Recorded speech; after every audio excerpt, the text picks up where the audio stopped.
Oke, selamat pagi. Kita jumpa lagi di pertemuan ke-11 ya, pertemuan ke-11 dari kelas Project Risk and Quality Management, di mana di minggu ke-11 ini dan kira-kira 2 sampai 3 minggu ke depan ini akan bersambung ya. Jadi ini berjilid-jilid gitu. Ya, jadi di sini kita akan membahas managing quality atau quality assurance in reinforced concrete work dalam kerjaan beton bertulang part 1 ya, ini baru part 1 dulu di sini. Jadi nanti akan ada part-part berikutnya gitu ya. Nah, jadi pada dasarnya apa sih yang akan kita bahas selama 1 minggu ini dan 2 sampai 3 minggu ke depan gitu kan. Jadi kita bahas adalah Oke, jadi yang pertama di pertemuan hari ini adalah kita memahami proses dan ITO proses quality assurance ya, managing quality ya, baru managing quality dulu gitu. Nah, kalau kalian lihat di buku PMBOK yang namanya proses ini sebenarnya cukup singkat gitu ya.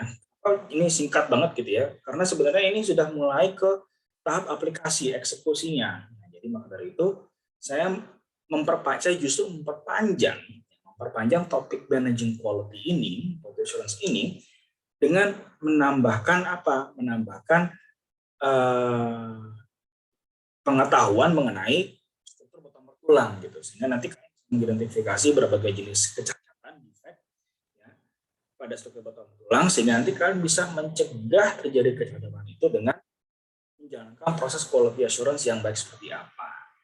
Nah, untuk di hari ini kita akan fokus membahas quality assurance untuk pekerjaan formwork bookkeeping ya, bookkeeping dulu. Minggu depan kita akan membahas beton segarnya, ya. Lalu minggu berikutnya minggu ketiga ya, jadi minggu depan lalu minggunya lagi itu kita membahas tulangannya ya, fabrikasi tulangannya. Nah, jadi di pertemuan hari ini adalah kita membahas sedikit dulu ya, kita membahas general overview dari proses quality assurance ya, perform quality assurance atau managing quality dari 82 buku PMBOK ini. Silakan dilihat lagi ya buku PMBOK-nya seperti apa di support ini, karena kan lihat ini cukup singkat sebenarnya, nggak begitu panjang. Oke. Nah, kalau kita lihat ya project quality management dalam satu siklus project life cycle gitu kan. Ingat di sini ada fase persiapan dan organisasi, ada fase menjalankan pekerjaan. Di mana di persiapan itu ada namanya planning proses dulu, dan di carrying out itu ada 2 proses group, yaitu eksekusi dan monitoring controlling. Nah, planning proses group yaitu plan quality management 8.1 ini sudah kita bahas di minggu lalu. Ini sudah kita bahas di minggu lalu ya. Nah, yang akan kita bahas minggu ini adalah manage quality atau perform quality assurance yang berada di proses grup eksekusi. Nah, maka dari itu saya katakan adalah ini in theory, teorinya sebenarnya cukup singkat, tapi yang panjang itu adalah aplikasinya. Maka dari itu saya agak panjangin di manage quality itu karena banyak yang mesti dicek gitu. Tapi saya nggak akan juga terlalu panjang gitu ya, saya nggak akan bahas semuanya gitu. Saya hanya bahas specifically di beton bertulang saja. Karena kalau misalnya kita mau bahas komposit misalnya gitu, atau kolom baja atau balok baja, itu standar ada lagi dan akan nggak cukup waktunya. Jadi silakan nanti kalian mungkin kalau mau cari tahu sendiri gitu kan. Yang akan saya bahas selama 2 sampai 3 minggu ke depan adalah bagaimana kita performing quality assurance untuk beton bertulang. Nah, lalu yang terakhir adalah di monitoring component group ada control quality. Ini sebenarnya juga cukup singkat. Tapi manage quality dan control quality itu berada dalam satu fase yang sama. Jadi sebenarnya ketika nanti kita sama-sama membahas each element of the reinforced concrete gitu kan dengan lebih detail, nanti bagaimana kita tuh assure quality atau kita manage quality dan mengontrol quality itu akan kelihatan apa harus di manage dan harus dikontrol itu seperti apa ya. Nah, ini definisinya saja ya. Ingat yang namanya plan quality itu adalah proses identifikasi persyaratan dan standar. Jadi kita dari persyaratan yang sudah dikumpulkan gitu, ingat pertemuan minggu lalu ya, di plan quality management. Kalau kalian mungkin lupa, silakan lihat videonya lagi. Lalu yang akan kita bahas di minggu ini adalah manage quality. Ya, dimana kalau di PMBOK 5 gitu ya, ini namanya masih perform quality assurance sebenarnya. Kalau di PMBOK 6 yang kita pakai di kelas ini adalah namanya sudah manage quality. Ini adalah proses menerjemahkan plan yang sudah kita bahas minggu lalu gitu kan, menjadi aktivitas yang lebih aplikatif, executable gitu ya. Itu tadi saya perpanjang lah. Jadi setiap elemen-elemennya di situ. Control quality itu lebih ke arah bagaimana merekam, ya, monitoring dan merekam hasil-hasil dari proses eksekusi. Dan maka dari itu nanti ini kenapa berada dalam satu fase yang sama, dan ini lagi-lagi saya ingatkan adalah proses eksekusi dan proses monitoring controlling sifatnya apa? Iteratif, ya, sifatnya iteratif, saling mengoreksi. Dieksekusi, kemudian dikontrol, dan apabila ada yang bisa kekurangan, dikembalikan lagi ke manage quality-nya lagi di situ. Sampai apa? Sampai puas customer-nya. Ini namanya siklus PDCA. Jadi yang namanya manage quality itu atau quality assurance itu ini biasanya melibatkan apa saja? Mengaplikasikan rencana-rencana, mengaplikasikan quality activities yang sudah rencana, yang sudah sistematis, ya, untuk memastikan semua keseluruhan dari proses project itu adalah untuk memastikan project itu, ya, menerapkan quality dalam proses dan termasuk hingga nanti ke produknya seperti apa. Lalu menentukan apakah proses ini dan integrasinya bagaimana di aktivitas-aktivitas yang lainnya gitu kan, efektif apa enggak gitu. Kalau misalnya nggak efektif berarti harus ada koreksi gitu. Bagaimana kita tahu ini efektif atau tidak? Dari proses control quality-nya gitu ya. Sehingga terjadi namanya proses mengevaluasi hasil dari quality management plan seperti apa. Gitu. Dievaluasi kembali apakah ini plan-nya sudah sesuai atau belum. Kalau belum, berarti harus dikoreksi. Nah, itu nanti salah satu output-nya adalah dari quality assurance itu adalah adanya change request atau tidak di situ. Ya. Output-nya nih, ya, dari QMP quality management plan sudah kita bahas minggu lalu, jadi saya nggak akan bahas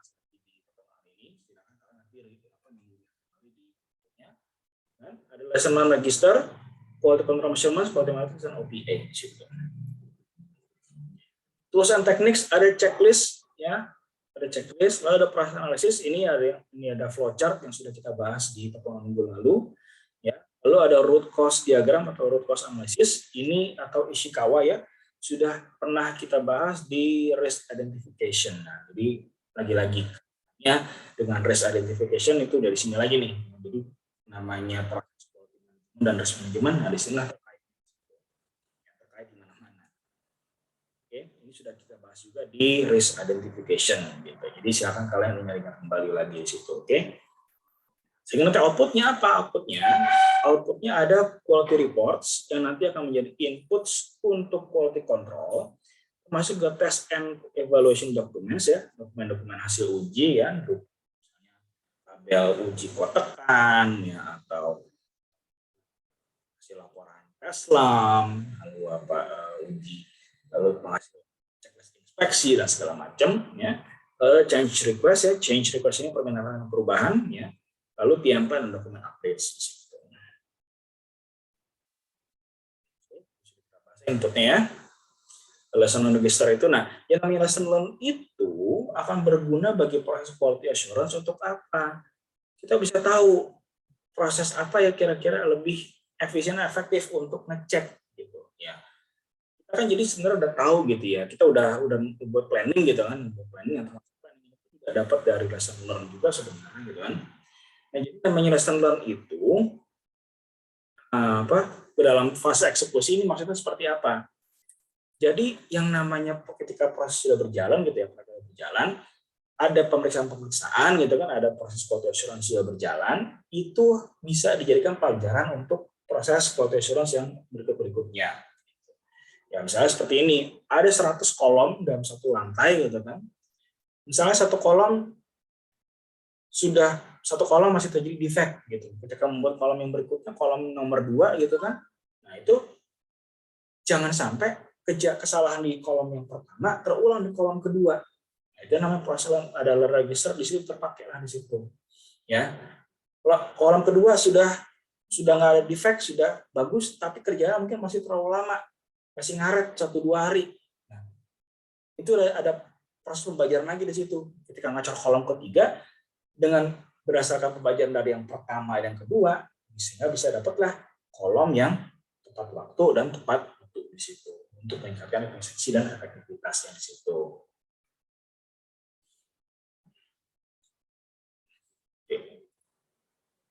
Oke. Lalu ada quality control measurements ya. Quality control measurements itu apa? Ya alat ukur aja sebenarnya, alat ukur untuk menganalisis dan mengevaluasi dari proses-proses kualitasnya itu. Adalah risk report, ya laporan-laporan resiko. Ada nggak nih resiko-resiko yang terjadi? Ada nggak resiko-resiko yang berhasil dicegah gitu? Ada nggak defect-defect yang berhasil dicegah? Misalnya di kolom yang kedua tadi itu contoh kolom tadi itu, di kolom kedua defect kecacatan honeycomb tidak terjadi. Nah, berarti kan ada pembajarannya apa? Pembajarannya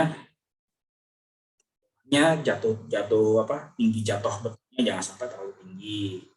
Vibrasinya harus cukup. Nah, itu kan di situ tuh di laporan itu ada.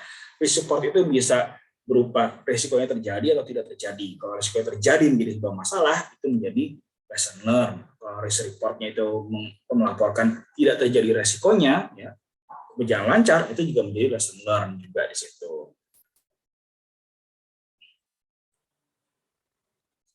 Ini ada quality reports ya, quality aja dan hasil barangnya gitu. Betonnya ini, kolom ini, balok ini dimensinya 60 kali 20 misalnya, 20 cm 20 cm. Gitu. Tinggi sama lebar 60 cm. Desainnya 59 sama 21 misalnya kayak begitu. Jadi kan kayak begitu.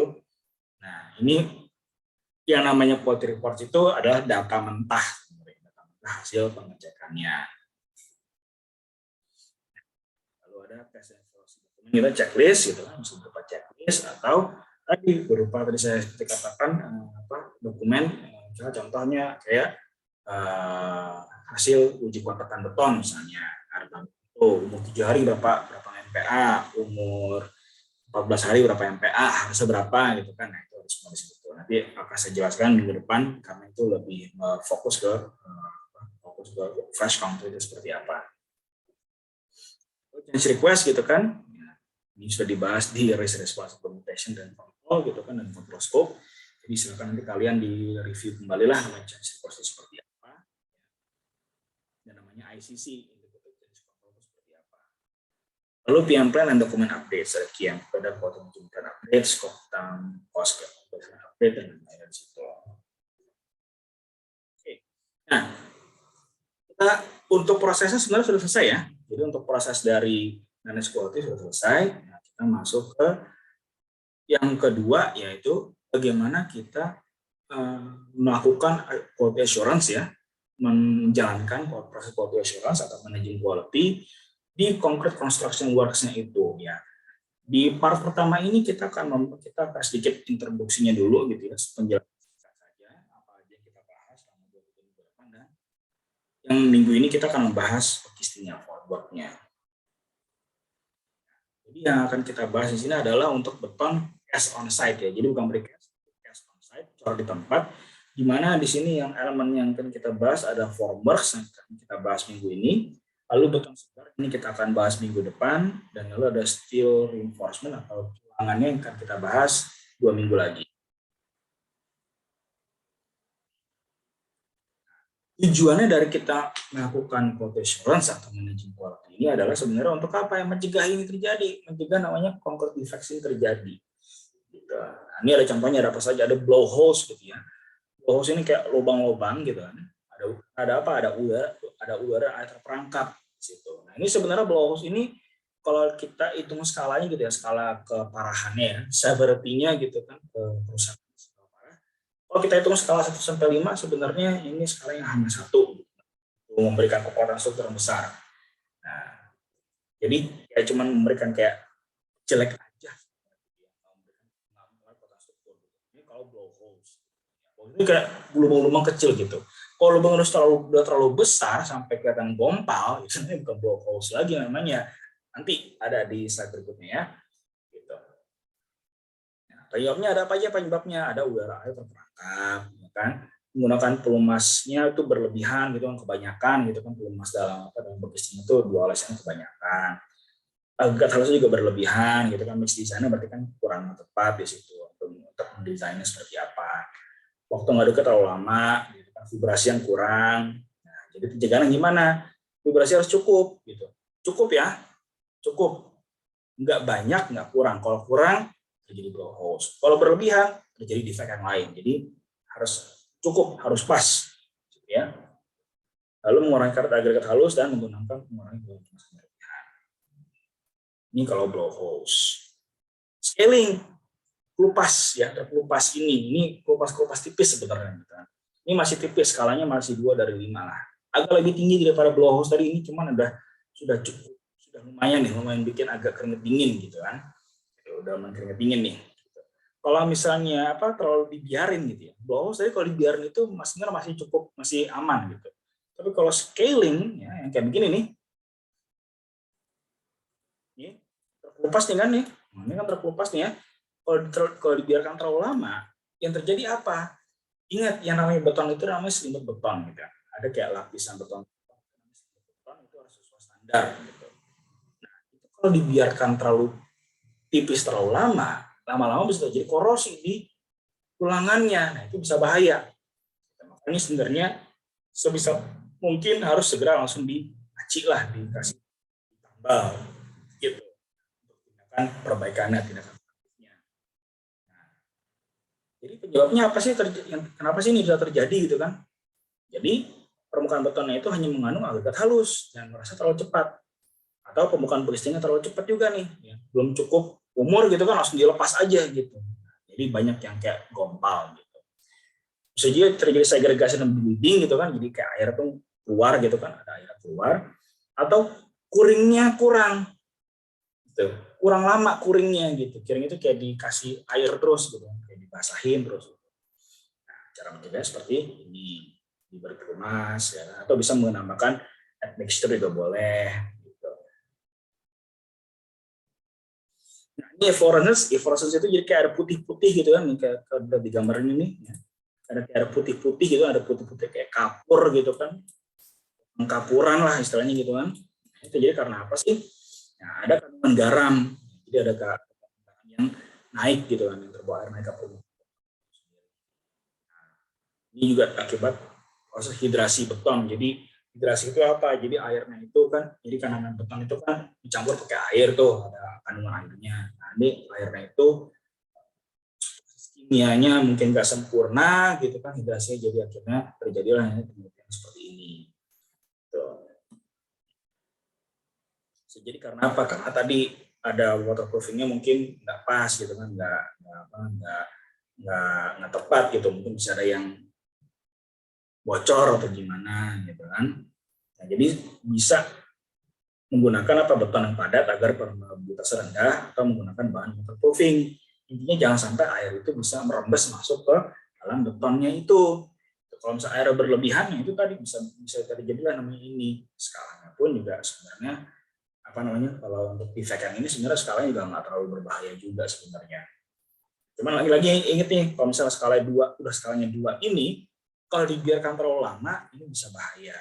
Kalau nggak segera dia ada tindakan korektifnya gitu kan, ini bisa bahaya di situ. Cold joint ya, ada cold joint ini kayak apa? Kayak misah gitu antara dua bagian kolom itu kayak misah gitu loh, kayak nggak monolit gitu ya, jadi kayak tidak monolit sepertinya. Nih, ini bukan retak nih ya. Ini beton yang bawah sama beton yang atas itu dicor dalam waktu yang berbeda. Jadi kayak nggak nyatu gitu. Ya, tidak menyatu di situ. Nah, penyebabnya apa? Ada kerak di permukaan ya. Betonnya mengeras terlalu cepat.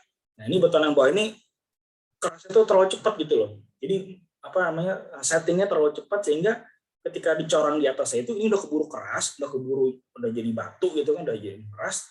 Yang atasnya belum. Nah, umurnya jadi nggak sama nih, umur kekerasannya nih. gitu. Nah, bisa jadi karena juga terlalu panas, suhu udara terlalu tinggi. Ini kalau suhu udara terlalu tinggi, dicornya di suhu panas, nah, jadi seperti ini nih, yang bawahnya ini jadi keburu keras duluan gitu. Nah, ini biasa terjadi di struktur-struktur yang tinggi dan cukup besar kayak di pier head gitu kan, di pier head atau di kaki-kaki jembatan, jalan layang, atau di kolom-kolom dan balok-balok yang cukup masif gitu. Yang pengecoran itu nggak mungkin dilakukan sekali biasanya. Nah, itu penyebab-penyebabnya. Jadi jika gimana? Bisa menggunakan modifikasi metode konstruksi gitu kan, mengecor harus terus-menerus nggak berhenti. Nah ini biasanya dilakukan untuk kayak di mana tuh, di pengecoran pondasi dan basement biasanya nih. Ini kalau di struktur di konstruksi bangunan tinggi ya, high rise building, ketika ngecor pondasinya lalu pile cap, nah ini istilahnya ada istilah itu ngobrondong. Jadi truk bangun tuh harus datang terus, dicor terus, jadi istilah harus non stop, nggak boleh ada berhenti sama sekali. Karena apa? Jika terjadi cold join ini. Tapi gimana Pak kalau misalnya memang tidak memungkinkan untuk diberondong kayak begitu Pak? Nah, cara kedua bisa dicegah dengan apa? Suhu betonnya itu ketika dicor jangan sampai lebih dari 35 derajat Celcius. Jadi ada pengecekan suhu dulu. Biasanya ini dilakukannya ketika sambil ngecek selam. Jadi dari ketika telepon datang gitu kan, diambil sampelnya untuk tes selam. Nah, ketika di tes selam ditusuk tuh pakai termometer yang ditusuk gitu tuh. Yang mirip kayak yang dipakai untuk masak steak, biasanya masak ayam gitu kan, masak daging tuh. Ditusuk tuh, diukur suhunya berapa. Suhu dalam di selamnya itu, suhu dalam di beton segarnya itu. Kalau lebih dari 35 derajat, lebih baik jangan, reject. Kalau misalnya tadi strukturnya cukup masif gitu, kalau misalnya strukturnya nggak begitu masif, ya udah terima aja. Nah, jadi ketika suhunya sudah lebih dari 35 derajat, nah itu yang terjadi bisa tadi itu kerasnya terlalu cepat, jadi terjadi namanya cold joint di situ. Nah, ini skalanya udah cukup besar nih, udah lumayan, udah bikin keringet dingin dan deg-degan gitu. Kenapa? Karena kalau misalnya ini nggak nyatu, ya berarti kan apa? Kekuatan strukturnya berkurang di situ. Berkurang kekuatan strukturnya, ini bisa bahaya di situ. Ini ada blisters ya, kayak kutil gitu kan, kayak kutil atau jerawat gitu kan, atau nonjol-nonjol gitu kan, betonnya tuh, ya, kayak nonjol-nonjol di sini kan, kayak ada kutilnya gitu. Nah ini jadi karena apa? Ini ada air dan udara yang bleeding yang keluar gitu, yang mendorong keluar, mendesak keluar dari untuk mendesak keluar dari betonnya itu. Nah, ini terjadi karena apa? Suhu permukaan beton di atas ini nih lebih panas daripada setting time-nya. Nah, ini biasanya terjadi karena apa? Curingnya kurang nih, curingnya kurang gitu, kurang lama curingnya. Atau bisa juga disebabkan oleh apa? Bisa jadi vibrasinya yang di getarnya itu, di getar itu either kelebihan atau kekurangan. Berlebihan kelamaan gitu, enak nih Pak, getar-getarnya kelamaan gitu, kira getarnya kelamaan matiin gitu, atau pengen cepet-cepet, ya udah cepet seadanya aja vibrasinya gitu kan. Nah, jadi namanya blister situ. Nah, ini kalau dihitung skalanya juga ya, dinilai skalanya gitu, tadi lumayan tinggi nih. Kenapa? Karena begitu blistersnya ini misalnya nih gompal gitu, terjadi sampai gompal, itu biasanya akan cukup signifikan mengurangi ketebalan semut betonnya. Semut beton sudah berkurang cukup banyak, ya, itu bisa terjadi korosi beton tulangan dalamnya. Nah, itu bisa bahaya nanti di situ tuh. Ini retak plastis nih. Nah, ini nih yang udah mulai skalanya udah mulai 4 nih gitu. Ini retak plastis atau istilah plastic shrinkage, plastic shrinkage gitu ya. Plastic shrinkage cracking gitu. Nah, ini lagi-lagi nih, kuringnya kurang di situ, plaskilnya agak kurang lama, masih nggak cukup gitu. Kenapa? Ini karena tadi susutnya itu, beton yang di permukaan itu, airnya itu hidrasi itu terlalu cepat, menguapnya terlalu cepat, gitu. Jadi akibatnya beton tuh menyusutnya terlalu cepat juga. Nah, dengan kadar air pada permukaan beton sebelum mencapai setting time, karena betonnya kurang lembab. harus curing nih, pakai curing, pakai kain goning dibasahin gitu kan. Kan saya lihat tuh kain goning dibasahin, ditaruh di atas permukaan semen gitu kan. Ini salah satu contohnya nih. Gitu. Atau bisa pakai bahan admixture beton. Nah, ini yang agak mahal cara solusinya gitu. Atau pakai disemprot dengan fog spray, jadi pakai water jet itu disemprot gitu. Pakai penyemprot air yang bisa bikin kayak kabut air lah gitu. Nah, ini yang parah nih. Ini yang parah. Ini combing, keropok sarang lebah ini kayak begini, yang kalau udah parah tuh seperti ini. Yang kalau udah parah tuh seperti ini nih. Sampai kelihatan tulangannya. Tuh. Ya, nah ini yang udah parah juga sebenarnya nih. Tuh. Ini udah fatal banget ini. Ini kalau udah terjadi seperti ini udah kayaknya udah nggak mungkin kalau cuman langsung ditempel, langsung ditemplok itu nggak mungkin. Ini harus kayak dibongkar nih, harus dibongkar sampai di sini yang kira-kira masih cukup bagus ya. Ini kayaknya cukup bagus nih, di sini dibongkar gitu, dibobok lagi, lalu cor ulang. Nah, ini makanya udah skalanya udah ini skalanya udah parah ini. Ya. Kenapa bisa melemahkan kekuatan beton? Tuh, apalagi ini tulangnya terekspos begini nih, bisa karatan di sini nih. Kan? Ini terjadinya apa? Sentuh beton terlalu tipis. Nah, ini kalau beton terlalu tipis, kenapa kok ini sentuh beton bisa terlalu tipis? Karena beton deckingnya, beton tahunya itu nggak pas, atau mungkin malah ngecornya nggak pakai beton tahu, nggak pakai beton decking. Gitu. Kalian tahu kan beton decking itu apa? Beton tahu, istilahnya tuh. Harusnya tahu ya, beton decking, beton tahu itu seperti apa? Beton yang dipakai untuk kayak nahan bekisting gitu loh, supaya bekisting itu nggak melendut ke dalam gitu, supaya sentuh beton itu pas, tahan. Ya. Yang kedua penyebabnya adalah agregat kasarnya itu terlalu besar. Gitu ya. Ini lagi-lagi di mix desainnya karena nggak tepat, kan? Jadi agregat kasar itu diameter itu jadi terlalu besar. Gitu. Jadi yang ketiga adukannya tidak tercampur, gitu kan? Lagi-lagi ini masalah mix design, gitu kan? Dan beton tidak mampu mengisi cetakan secara menyeluruh di situ. Nah, maka dari itu untuk yang nomor 4 ini sebenarnya bisa dicegah pakai apa? Harus ada uji slumpnya. Nah, kalau misalnya beton itu nggak mampu mengisi cetakan atau bekistingnya secara menyeluruh gitu kan, itu kan berarti kelihatan selamnya tipis berarti itu. Misalnya selamnya cuma disyaratkan selamnya itu 18 sampai 20 cm misalnya kayak begitu. Kalau misalnya selamnya itu nggak nyampe akan 18 cm, berarti apa? Dia itu nggak cukup cair, nggak cukup workable, nggak bisa mengisi cetakan secara menyeluruhnya di situ. Nah, itu maka terjadilah keropos sarang lebah di situ. Makanya harus dicegah dengan cara apa? Yang selamnya itu harus diuji selamnya dengan standarnya sesuai dengan kriteria penerimaannya tadi. Kalau diminta selamnya itu 18 sampai 20 cm, ya harus segitu angkanya. Kita berarti kan kira-kira selamnya tuh 19 cm plus minus 1 plus minus 1 cm lah. Itu harus sesuai dengan itu. Delaminasi. Delaminasi itu seperti ini bentuk wujudnya. Warnanya jadi kayak udah gompal, terus juga ada warnanya berbeda sedikit di situ tuh. Bedanya sedikit di situ tuh. Semacam bleedingnya di situ. Ya. Ini udah fatal nih ya.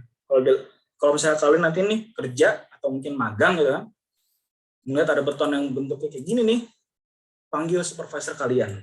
Tanya, Pak, ini kenapa? Delaminasi kah? Ada cacat kah ini, Pak?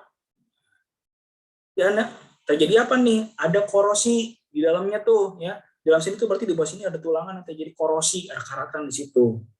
Ya. Entah gimana, entah mungkin karena ada perembesan air dari mana kan kelihatan sini nih. Ya, kita lihat sini nih. Ini terjadi delaminasi di sini. Kita lihat nih di beton sekitarnya nih. Basah kan nih? Ada basah-basah gitu kan. Nah, ini kalau ada basah-basah di sini terus terjadi seperti ini nih, delaminasi ini nih.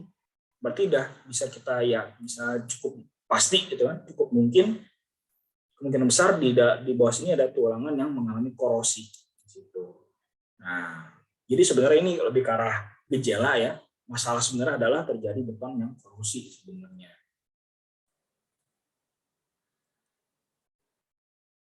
Susu keringnya drying shrinkage gitu kan. Nah, Ini lagi-lagi gitu ya, namanya susut kering gitu kan, ini terjadi karena curingnya kurang di situ. Ya, curingnya kurang. Nah, sebenarnya curing itu kan gunanya untuk apa sih? Untuk menjaga suhu kadar air optimal. Karena kalau kadar air berlebihan dalam beton gitu kan, nah terjadi apa? Airnya itu mengapa menguapnya itu terlalu cepat gitu kan, jadi betonnya juga jadi lemah gitu kan. Nah makanya kalau terlalu sedikit pun juga nggak bagus juga gitu kan. Nah makanya perlu namanya curing juga di situ sebenarnya. Nah ini paling nih yang udah gompal, ini udah gompal parah, ini gompal udah udah kira-kira nih gompalnya nih gitu kan. Tuh, palingnya kayak begini nih gompal, kelihatan seperti itu ya. Ini udah fatal banget ini, karena udah jelas kalau misalnya terjadi gompal kayak begini, berarti betonnya apa, tulangan terekspos, ya kan? Bisa karatan, karatan nih, karatan tuh, udah karat, ini udah harus bongkar semua nih sampai ke tulangan-tulangannya gitu kan, juga terjadi karatan juga di sini nih, udah nggak bener itu. Yang terjadi karena apa? Tulangan sudah mengalami korosi dalam beton, ya kan? Ini ada korosinya di situ. Jemput betonnya nggak cukup, ya kan? Kisting kurang lebih emas, kadar beton terlalu banyak di situ. Ini gimana cara memastikannya? Memastikan tulangan dalam ketika sebelum ngecor ya, tulangan beton itu jangan dalam keadaan korosi. Kalau ada korosi itu istilahnya udah kelamaan terekspos, dia terbuka gitu kan, kan sering tuh kalian lihat tuh ya, ketika lagi bangun kolom gitu kan, ada tulangan itu yang nonjol-nonjol keluar gitu, tapi kelamaan dibiarin gitu kan, sampai tadinya hitam gitu kan, bajanya masih bagus hitam gitu warnanya, terlalu bagus tua, lama-lama jadi coklat gitu. Nah itu udah bahaya itu sebenarnya tuh ya. Itu harus dikonsultasikan lagi tuh sama si desainernya. Kalau di istilahnya dikasih sandblasting gitu kan, di sandblast gitu, di amplas gitu, itu nanti bisa mengurangi diameter tulangannya. Nah, itu sampai seberapa besar pengurangannya boleh kan tuh. Harus hati-hati di situ tuh. Ya. Nah, tadi tuh. Nah, pencegahannya apa? Tadi tuh ya, jangan sampai tuh ketika ngecor di tulangan yang korosi, atau cegah jangan sampai tulangannya terjadi korosi. Jadi kalau misalnya emang harus diekspos seperti itu karena supaya bisa monolit misalnya gitu kan, itu dibungkus lah gitu loh. Buat jadi bungkus dulu tulangannya dengan plastik atau apa gitu kan, supaya bisa mencegah terjadi korosi di situ. Nih, makanya pakai water sealant nih ya, pakai water sealant juga bisa di situ. Itu tadi untuk defeknya. Lalu bagaimana untuk pemasangan formworknya atau castingnya?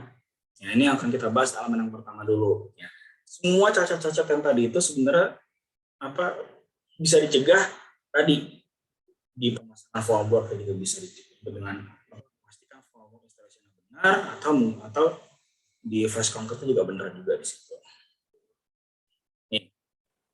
Ini contoh casting berkualitas yang bagus gitu ya.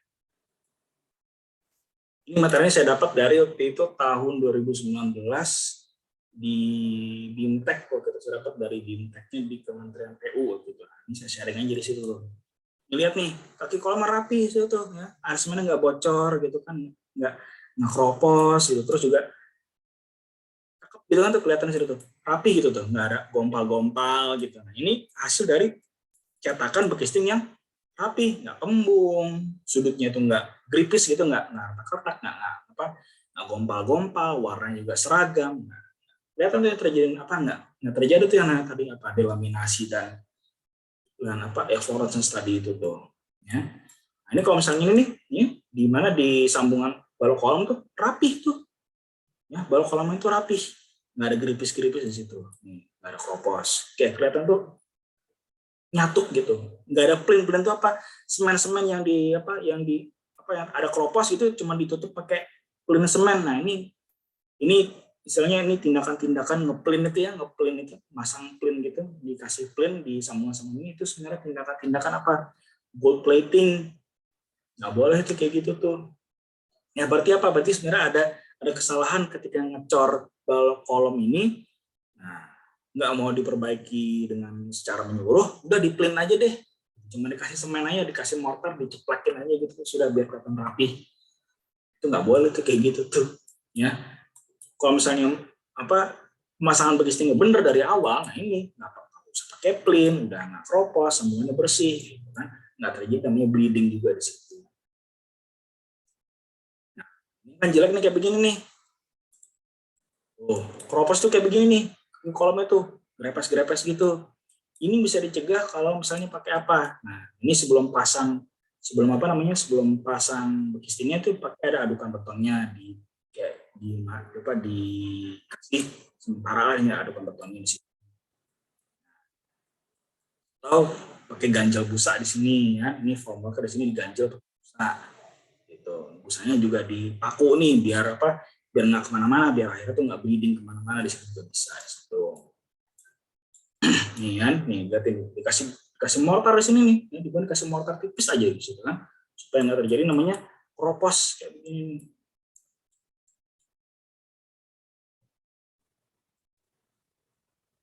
Jadi yang namanya kegagalan struktur balok kolom akibat bekisting itu ya bisa terjadi karena apa? Kondisinya itu, kondisi kualitas material bekistingnya itu nggak bagus, gitu ya. Misalnya mungkin plywoodnya beton tripleknya kurang tebal gitu, nggak bagus kualitasnya. Gitu. Atau mungkin kerapatan antar panelnya itu banyak yang kayak banyak renggang-renggangnya gitu kan. Nah ini antara tiap panel itu renggang-renggang. Jarak antara sabuk kolom itu terlalu besar gitu kan. Atau mungkin kebersihan permukaan bekisting ini juga nggak bersih gitu. Mungkin kurang pelumas juga di situ.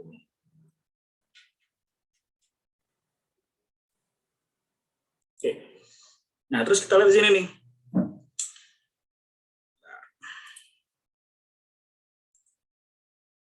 Ya. Kalau kita bekisting nih ya, ini kan ada panelnya di sini nih. Ini ada panel di sini nih ya. Dalam sini tuh ada nanti betonnya akan dicor di sini nih betonnya nih. Nah, setiap panel itu akan ditahan pakai ada kayak semacam kayu lagi di sini ya, ada kayu atau besi tergantung material bekistingnya terbuat dari apa gitu kan. Nah, cara memasangnya ini pun juga harus ada rangkanya nih, ini rangka-rangka ini cara masangnya seperti apa.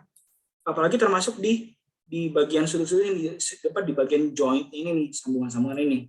Nih. Nih ya. Rangkanya ini harus pas di pojok sini nih, ya. Supaya joint itu rapat. Kalau di foto ini kelihatan fotonya ya, agak buram ya.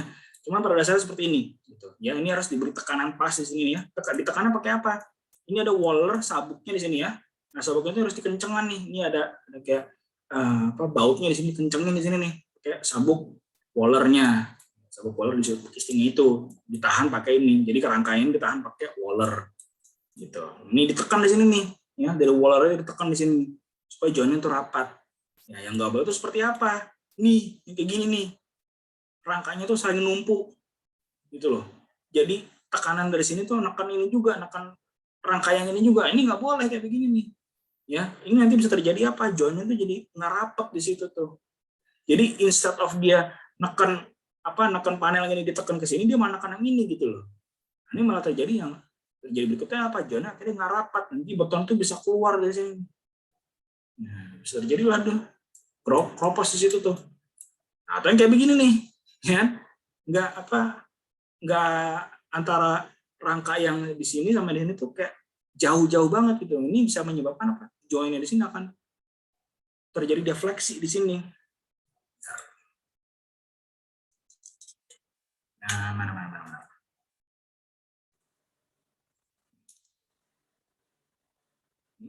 Ini bisa kayak, kayak mentiung gitu, melenting di sini gitu loh.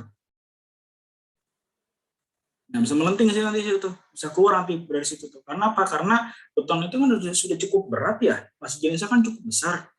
Nah, apabila dicor situ kan, dia akan bisa mendorong panel ini bisa keluar karena tekanannya itu ya harus ada seperti ini, ada keluar nanti di situ tuh. Nah, ini kalau misalnya untuk dibalok nih ya, ada namanya kayak balok sikunya di sini nih, ada penahan sikunya. Nah, harus cek kerapatannya nih di sini. Ini ada penahan sikunya di sini kalau untuk balok 60 cm gitu kan. Jadi balok kalau misalnya tinggi 60 cm cukup pakai siku penahnya aja. Ini harus ditahan nih. Ini jarak antara sikunya ini juga ada hitungannya gitu. Kalau misalnya terlalu jarang gitu, terlalu renggang gitu kan, nanti malah defleksi di panel ini malah keluar, malah bisa jebol gitu kan, bahaya. Terlalu rapat boros.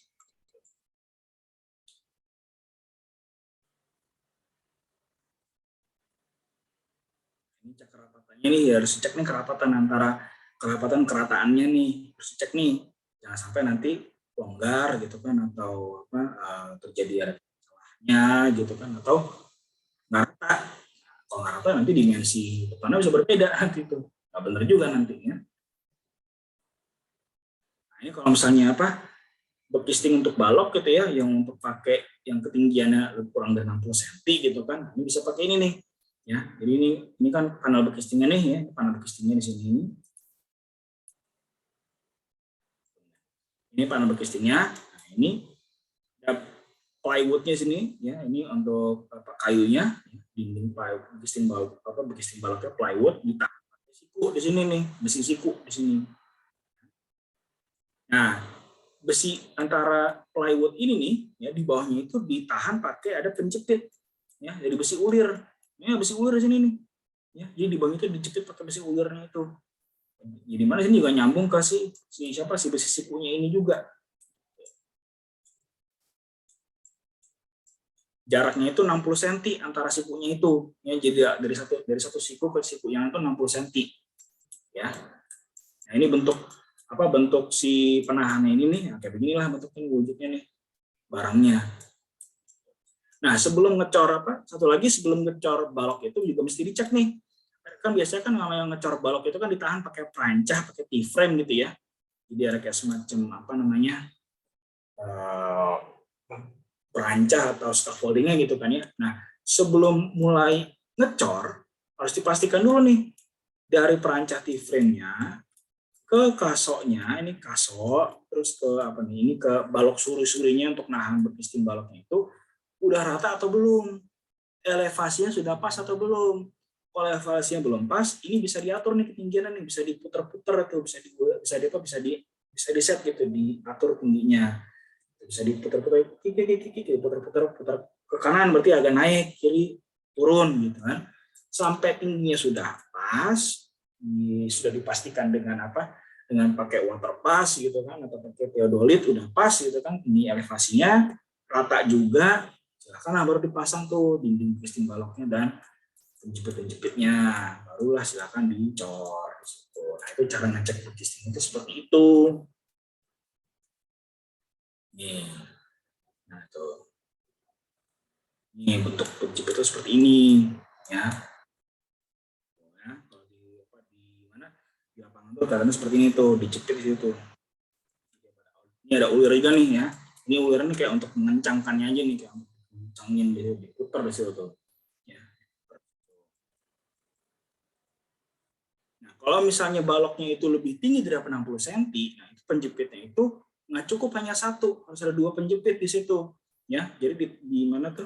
Nih, di tengah-tengahnya nih ya, seperempat dari H-nya itu tuh, di tinggi seperempat dari H, ada penjepit tambahan di situ ya, ada form tie tambahan lagi di situ tuh. Jadi nggak cuma hanya yang ini, cuma ada form tie yang kedua yang di tengah-tengah, nah, agak di tengah-tengah masuk ke situ. Pak, jadi gimana Pak, nanti itu ada bolong dong, bisa di grout nanti di situ, nanti bisa dicuntik pakai grouting lagi, pakai beton kalau perlu gitu. Ya, jadi tujuannya supaya apa? Kalau misalnya ini makin tinggi gitu ya, itu makin gampang, makin gampang dia terjadi lepas seperti itu. Maka dari itu perlu ada penahan yang posisinya lebih tinggi daripada di bawahnya itu, supaya mencegah seperti itu nggak terjadi seperti itu. Oke. Ini bentuknya kayak gini form tie-nya nih. Ya. Ini kan tadi di bawah nih ya, ini di bawah nih tadi nih yang standar lah ya, yang ada untuk balok kurang dari 60 cm juga ada.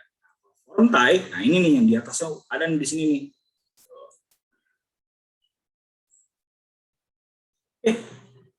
Terima kasih Apabila ada pertanyaan, silakan nanti ditanyakan di kolom komentar video atau di kolom komentar Google Classroom ya. Kita akan jumpa di minggu depan, kita mulai membahas mengenai mengenai Betang Segar. Oke, terima kasih dan sampai jumpa minggu depan.